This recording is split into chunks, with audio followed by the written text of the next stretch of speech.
Slade continues his journey to stop the Allwinter with Alec, now that Adeline is no longer around. But after Rose and Killer Frost caught him by surprise and threw him out a window, will he be able to accomplish his goal? Welcome to the Comicstorian Complete Story Series, where we take trade paperbacks and single issues and we break them down into digestible bites to help you understand. Then we read them dramatically back to you. All alterations to the panels, text, and images are to prevent copyright problems, and all art is owned by its respective companies. If you enjoy these stories, be sure to support the industry and go check them out at your local comic shop. Today we get to see the conclusion to Slade's journey in the Allwinter, with Dark Knights of Steel Allwinter issues 5 and 6. I hope you enjoy. Slade plummeted from the tower, wind and snow whipping around him until he slammed into the ground. A groan of pain escapes his aging body as he struggles to his feet. The Draugr close at his heels. Their shadows fall over him as he tries to stand and continue the fight. But suddenly, there is a sound of igniting flames, and an armored warrior stands over Slade and raises a strange weapon, shooting a jet of flames into the Draugr horde. The creatures make no sound as they collapse into a burning heap. "My thanks, stranger," Slade gasps, still unable to stand. But there is a soft chuckle from the armored warrior. "Stranger, it's been over 15 years. You look like the dog's breakfast next day, old friend," the warrior says as he removes his helmet and reaches out a hand to help his friend up. "Wintergreen?" Slade gasps in surprise. The old warrior nods and puts an arm around Slade's shoulder. "Let's get you somewhere warm," he says. Later, Slade awakens in a bed. The air is warm around him as he looks up in surprise, and he finds himself in a vast cavern beneath the ground, warmth generated from the earth below. Slade sits up and looks around as his friend, William Wintergreen, approaches with a bowl of stew. "I've been digging for the last decade," Wintergreen notes, motioning around at the vast cavern and the steam pipes that bring the warmth around the chamber. He places the bowl of stew on a table and motions for Slade to join him. "It's good to see you, William. It's been too long," Slade notes as he begins to eat. Wintergreen nods. "Aye, well, that was your choice, not mine. How's the lovely Adeline?" Wintergreen asks, but Slade lowers the stew. "She's dead," he says sadly. "Oh, my dear friend, I'm so sorry." He stands and peers around the chamber. "You know, she worked down here with me for a time, but Adeline grew impatient in the end. She wanted to do more," Wintergreen says before turning a sad look to Slade. "And I don't think she ever truly forgave me for my part in what happened," he explains. Slade looks around, asking what it is that Wintergreen has been working on. "You're the greatest smith these Isles ever saw, but this is impressive even for you," Slade notes. Wintergreen motions for his friend to follow and leads him on a tour through the vast chambers and vaults. Inside his workshop, Slade marvels at the schematics that his old friend has drawn up. "You've been busy. When we split 15 years back, you said you were going to look after Rose," Slade notes, an edging creeping into his voice. "Such was my intent, and I did for a time," Wintergreen says softly, but Slade shakes his head. "She's in the pay of Savage, William. She killed Adeline," Slade points out. Wintergreen whirls on him, anger flashing in his eyes. "And you're blaming me? You're her bloody father. You wonder why she works for Savage? All Rose ever wanted was to be like you, Slade. All that girl ever needed was for you to be proud of her," Wintergreen snaps. Slade balls his fist, and for a brief moment, it looks as if words will turn to blows. But finally, he releases his anger and drops his head. "Truth," Slade whispers. He looks around the small shop and picks up a book. More words than schematics. "What's this?" Slade asks. William glances at his friend. A history. I've been working on it for years. It's the story of how we got here, the truth of what happened, our part in it, all of it, William says. Memories of the past swirl through Slade's mind. The castle, him preparing his shot, but he slams the book down angrily. Writing all that down doesn't change anything, Slade growls. William shakes his head, explaining that the world deserves to know how it began, and how it will end. And how will it end, William? Slade asks. Kill the Magus, and the curse dies with him, Wintergreen says matter-of-factly, but Slade points out that getting to the Magus is the problem.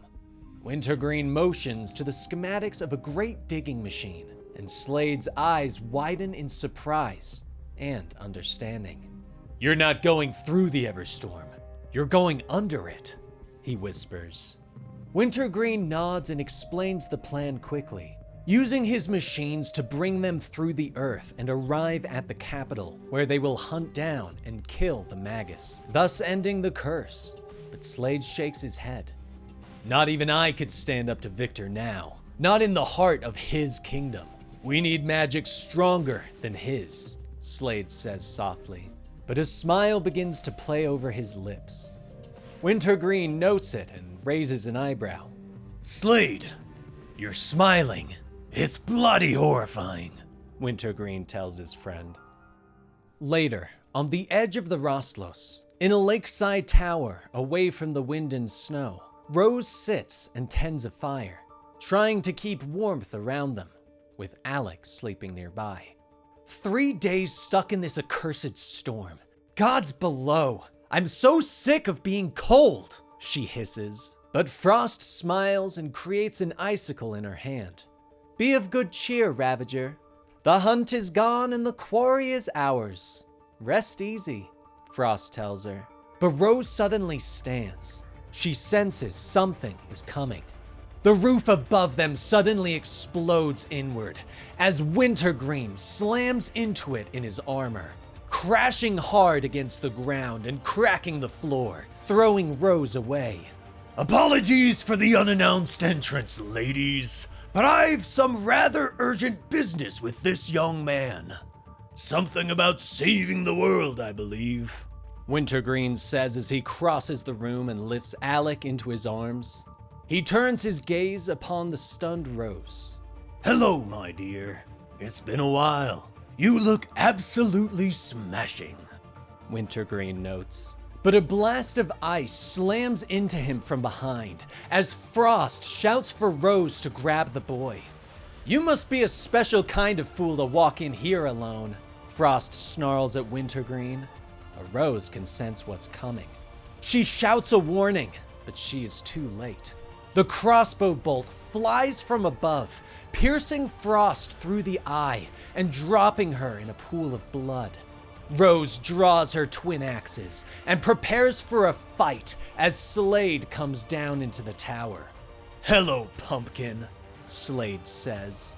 Rose drops into a fighting stance, but her eye widens in surprise as Slade draws his axe and tosses it at her feet alongside a book. What the hell is this? Rose growls, but Slade holds out his hands, showing her peace and telling her that this is the truth. William removes his helmet and asks her to read it. I wrote it for you after all, he says softly. Rose still expects a trap, but slowly reaches out for the book. She opens it and begins to read. It was long ago that Savage paid for Slade and William to kill King Maxwell, but the pair of mercenaries had not expected the Bride of the Magus to be there for a secret meeting with the king. Slade had fired. It was an easy shot, but something had surprised the king and Nora, and they moved at the last moment. The arrow took her in the chest. The betrayal of his king and wife and her death were too much for Victor. He began to work his magic, and his curse fell over the land. Rose looks up at her father. You did this. The Allwinter. The fall of the kingdom. Your fault? She asks. Slade nods his head sadly. Why do you think Adeline hated me? Why the hell do you think I wanted you nowhere near me growing up? I'm a villain, Rose, he says softly. But Alex steps forward and finally speaks. You are, but some days, even villains get a chance to be heroes, he says. Slade holds out his hand, telling his daughter that they need her help to finish this, to finally kill Victor and end the curse. Rose looks from her father to Wintergreen. You were never there for me, never wanted me. If I do this, I need you to know that I'm not doing it for you. I'm doing it for the man who raised me, she says as she turns her gaze back to William. Slade nods evenly. I don't give a damn who you do it for, Rose, so long as it's done, he says. A moment passes as she ponders this, but finally, she reaches out and shakes her father's hand, entering into the pact that will either kill them, save the world, or both. Acceptable, she says. 21 years ago in the capital, the snow had already begun to fall. The color drained from the world as the curse took hold. Slade rushed into his home, shouting for Adeline and the kids to gather their things. They needed to leave now. Slade, what have you done? Adeline hisses as she cowers with the boys. But Slade grabs her by the arm and leads them out into the streets. We need to go, now! He bellows as they rush into the night. Others are already running through the streets, screaming in fear. The present, the streets are silent. The homes are covered in ice as the endless winter continues. Suddenly, the ground begins to rumble, and Wintergreen's drill machine breaks through the hard-packed earth. The heroes all step out of the machine, Slade walking with purpose, with Alec on his shoulders. I feel like I've been here before, Alec whispers. Rose readies her axes. Her eyes dart around as she looks for the enemy. We should move, Father. We've surprise on our side, but not for long, she whispers. But it is too late, and Wintergreen motions to an alley where the darkness and ice have begun to move. The enemy is upon us! He shouts as they are suddenly surrounded by Draugr. Slade lets out a bellow of rage and rushes forward through the horde, slamming into the monsters and pushing them back, making a hole for the heroes to escape through. Make for the castle! Go! He shouts. The heroes push forward, finally reaching the bridge that leads into the castle. Wintergreen steps up, his flamethrower shooting out and clearing them a path, with Rose by his side keeping the undead from attacking. Slade pushes inward. Alec is still on his shoulders as icy blood and skin cling to them. When finally they reach the courtyard, where they find the Magus' waiting soldiers. The Deathstroke. I have heard tell of your legends, Greybeard. I look forward to carving my own on your skin. Grundy bellows. He charges forward, but Wintergreen steps in the way, and the undead warrior slams into Wintergreen and sends him flying into the wall. Uncle William! Rose shouts. She rushes Grundy with her axe, but the mighty warrior bats her away. The master was expecting you, Slade. Grundy chuckles as he stalks forward. Slade grunts and readies his axe.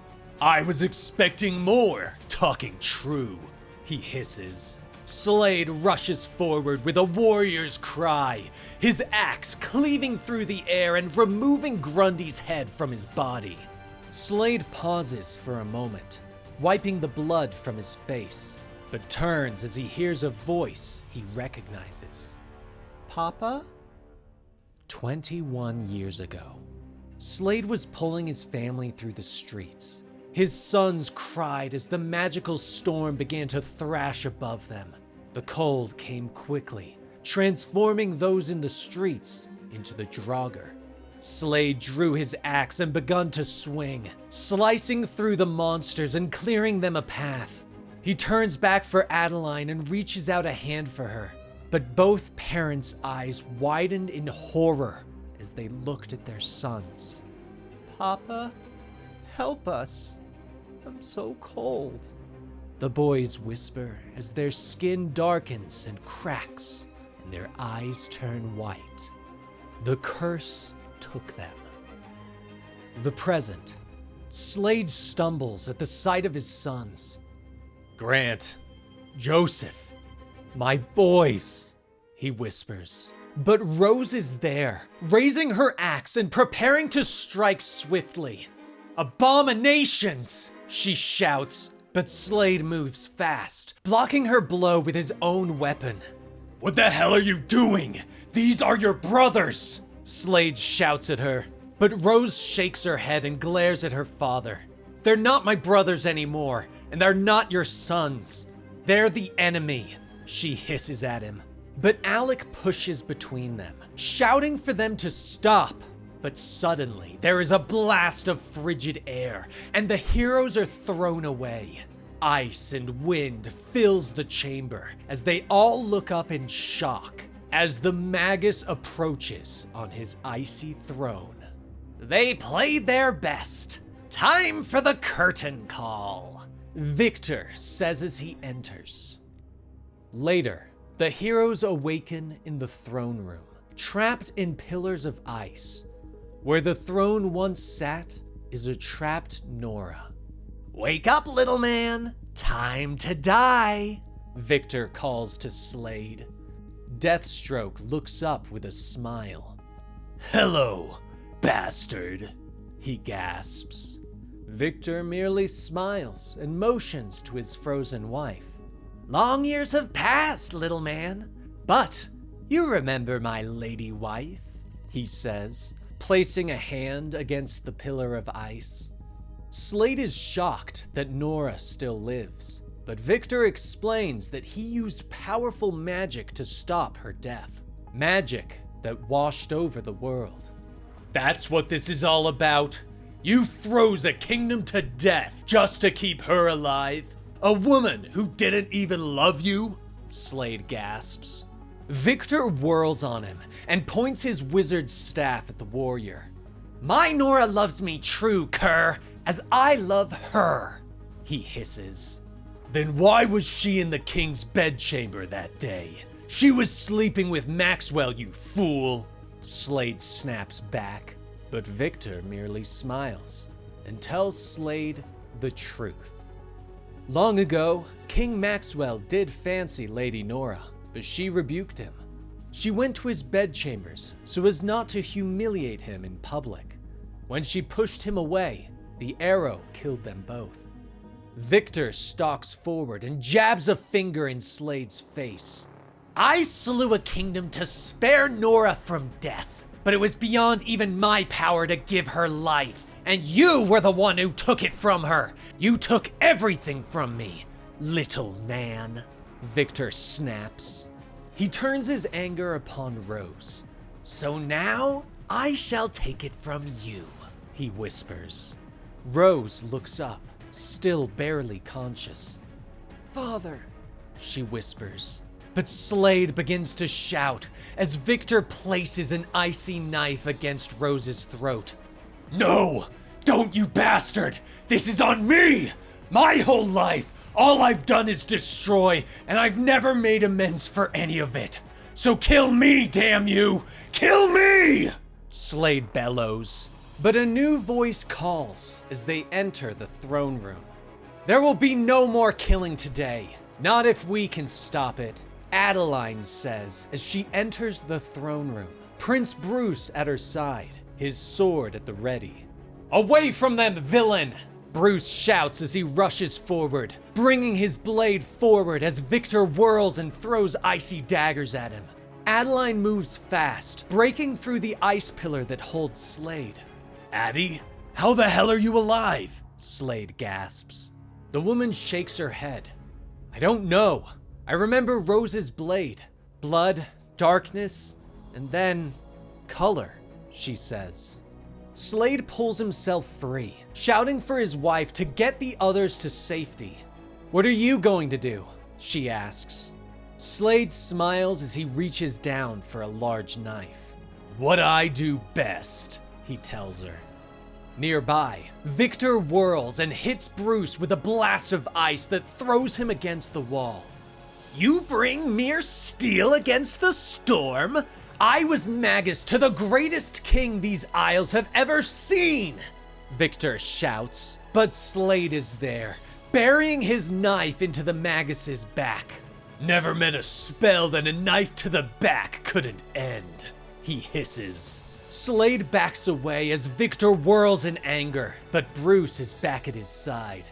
You stand not alone, friend Slade, Bruce tells him as he readies his sword. Bloody well right he doesn't, Wintergreen calls as he enters the chamber, Rose at his side.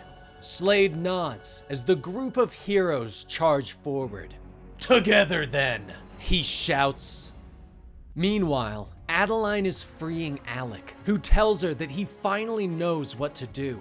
Adeline whirls as Draugr begin to pour into the room. Her eyes widen in shock as she recognizes her sons.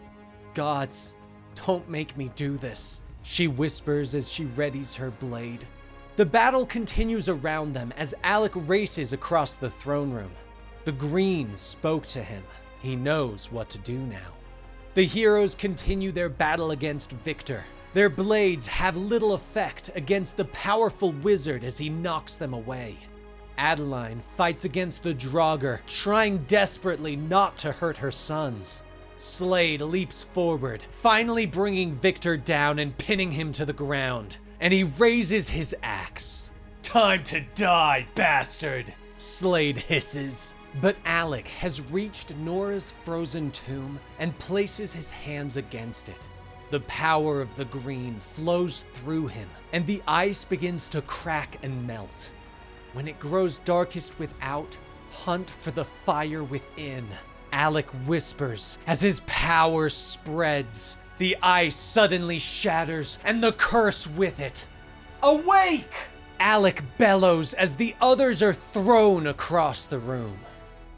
In moments, Victor is awakened by the sound of his wife's voice. He looks up to find her standing over him. Nora? He whispers as he reaches for her. She lifts him, and the two kiss. Around them, the world has returned to color. The ice has begun to melt as the sun shines once more. The endless clouds of magic have disappeared. Not that I'm complaining, but how the hell did you find us? Slade asks as he reaches down and helps Prince Bruce to his feet. I found Adeline after we parted. She knew the way to William's workshop, and your former bride can be forceful when she has need, Bruce tells him with a smile. Don't I know it?